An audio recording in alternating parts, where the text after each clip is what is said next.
അവരുടെ പ്രോഡക്റ്റുമായിട്ട് അഗാധമായ പ്രണയത്തിലൊരിക്കലും ആകരുത്. സത്യമായി നമ്മൾ പ്രണയത്തിലാകേണ്ടത് നമ്മൾ എന്ത് സൊല്യൂഷനാണ് ഒരു കസ്റ്റമറുടെ പ്രോബ്ലത്തിന് കൊടുക്കാൻ വേണ്ടി പോകുന്ന ആ കണ്ടെത്താൻ വേണ്ടിയിട്ടുള്ള ആ ത്വര, അതിലാണ് നമ്മൾ സത്യം പറഞ്ഞിട്ടുണ്ടെങ്കിൽ പ്രണയത്തിലാകേണ്ടത്. ഒരുപാട് സ്റ്റാർട്ടപ്പ് ബിസിനസ്സുകാർ ഇപ്പോൾ വരുന്നുണ്ട്. അതായത് ഇപ്പോൾ യങ്സ്റ്റേഴ്സ് ആയിക്കോട്ടെ, ഒരുപാട് പേര് ബിസിനസ്സിലേക്ക് ഇറങ്ങുന്നുണ്ട്. സാറിന് ഇത്രയും വർഷം എക്സ്പീരിയൻസ്, സാറിന് എന്ത് അഡ്വൈസാണ് അവർക്ക് കൊടുക്കാൻ പറ്റുന്നത്? ശരിയാണ്, ഒത്തിരി സ്റ്റാർട്ടപ്പുകൾ ഇന്ന് വരുന്നുണ്ട്.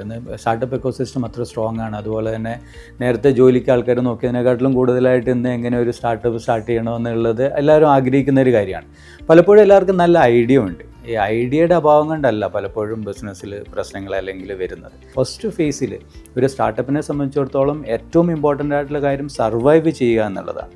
അപ്പോൾ ഒരു സ്റ്റാർട്ടപ്പിനെ സംബന്ധിച്ചിടത്തോളം സ്റ്റാർട്ട് ചെയ്യുന്നത് വളരെ ഇമ്പോർട്ടൻ്റ് ആണ്, പ്രോഡക്റ്റ് ഇമ്പോർട്ടൻ്റ് ആണ്, ആ ഒരു പാഷൻ വളരെ ഇമ്പോർട്ടൻ്റ്. പക്ഷേ പാഷൻ മാത്രം ഒരിക്കലും ബിസിനസ്സിൽ റവന്യൂ കൊണ്ടുവരത്തില്ല, അല്ലെങ്കിൽ സ്റ്റെബിലിറ്റി കൊണ്ടുവരത്തില്ല, സർവൈവൽ കൊണ്ടുവരത്തില്ല. അപ്പോൾ അതിനു വേണ്ടിയിട്ട് നമ്മൾ ചെയ്യേണ്ട കാര്യങ്ങൾ കൃത്യമായിട്ട് നമ്മൾ ചെയ്യണം. ഫസ്റ്റ്, നമ്മൾ ആ പ്രോഡക്റ്റിനോടുള്ള അഗാധമായ പ്രണയം ഉണ്ടാകരുത്. രണ്ടാമത്, നമ്മളുടെ മാർക്കറ്റിംഗ്, സെയിൽസ്, ഓരോ ഫംഗ്ഷനും വളരെ ഇമ്പോർട്ടൻ്റ് ആണ്. ചിലപ്പം അതൊരു സ്ട്രഗ്ലിംഗ് സ്റ്റേജിലായിരിക്കാം, കുറച്ച് കഴിയുമ്പോൾ നമ്മളൊരു സർവൈവൽ സ്റ്റേജിൽ വരും. സർവൈവൽ സ്റ്റേജ് നമ്മളതൊരു സ്റ്റെബിലിറ്റി മോഡിലേക്ക് വരും. അതോടൊപ്പം തന്നെ നമ്മൾ സക്സസ്. ഇതിലൊക്കെ തന്നെ ഇതിൻ്റേതായ രീതിയിൽ വരുമ്പോഴത്തേനും നമുക്ക് സിസ്റ്റവും ഒക്കെ ഇമ്പോർട്ടൻ്റ് ആണ്. അപ്പം നമുക്ക് എല്ലാം കഴിഞ്ഞിട്ട് നമ്മൾ സിസ്റ്റം സെറ്റ് ചെയ്യാൻ വേണ്ടി പോകുമ്പോഴത്തേനും പ്രശ്നം എന്താണെന്ന് വെച്ചിട്ടുണ്ടെങ്കിൽ നമ്മൾ ആദ്യം നമ്മുടെ കൂടെ കുറച്ച് എംപ്ലോയീസ് ഉണ്ടാവും. അവരാണ് ആക്ച്വലി നമ്മളുടെ ടോൺ സെറ്റ് ചെയ്യുന്നു, നമ്മളുടെ ഗ്രോത്ത് സെറ്റ് ചെയ്യുന്നു ഒക്കെ.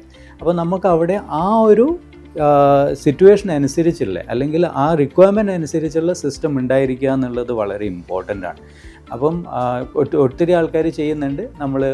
അതുകൊണ്ടാണ് പലപ്പോഴും ഞാനിപ്പോൾ ഒരു ബിസിനസ് സ്റ്റാർട്ട് ചെയ്യുന്നു, അത് കഴിഞ്ഞ് ഞാൻ എനിക്കായിട്ട് റൺ ചെയ്യാൻ വേണ്ടിയിട്ടാണ് അത് സെറ്റ് ചെയ്യുന്നത്.